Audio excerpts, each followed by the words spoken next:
And now to my one-on-one with Becky Hammon. She's making an unprecedented crossover move from playing in the WNBA to coaching in the NBA.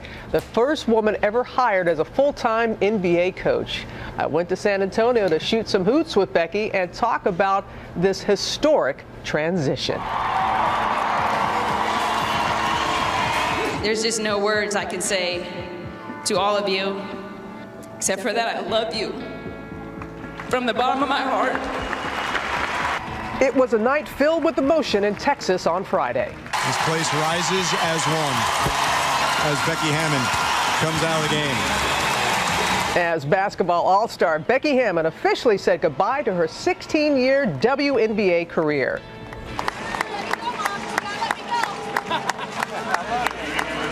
And thanked her San Antonio Stars teammates and fans for their unwavering support. You guys make it fun every day to come to work.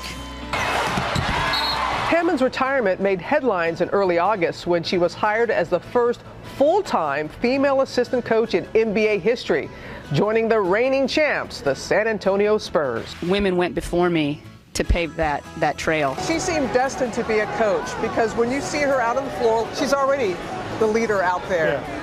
She's prepared for this long before there was ever a WNBA to even aspire to. I caught up with Becky to shoot some hoops and chat about her new coaching role, an opportunity that came directly from the Spurs head coach himself, Greg Popovich. You get this phone call from Coach Pop, and I'm sitting there like, seriously? Seriously? You have said that the players, Tony Parker, all of them, they know when somebody knows basketball. Your IQ has been brought up a great deal. So you feel very confident and comfortable in that regard?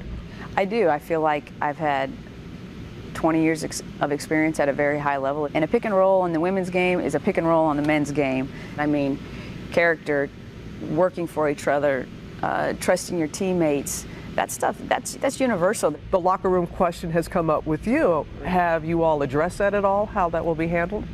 I think it's kind of silly, actually. I've been coached by men the majority of my career. It has never been an issue. They have never walked in on us.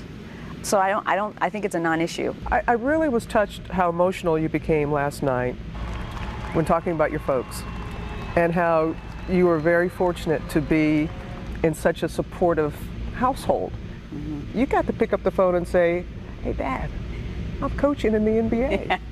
What was that like? It was a neat phone call when I got to call them and tell them the opportunity that was sitting in front of me.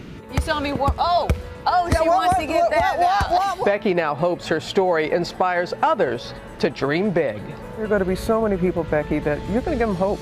Do you think you're sending that kind of message?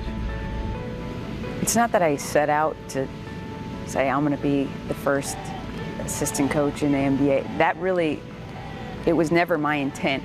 It just kind of happened very naturally. And if I can inspire hope in a young person, if I can inspire someone to dream a little bit bigger than what they thought they could ever be, I know that was the case for me. So I'm just so thankful. Quite a weekend in San Antonio. Even though Becky had her retirement ceremony after Friday's game, she's not done yet. They won.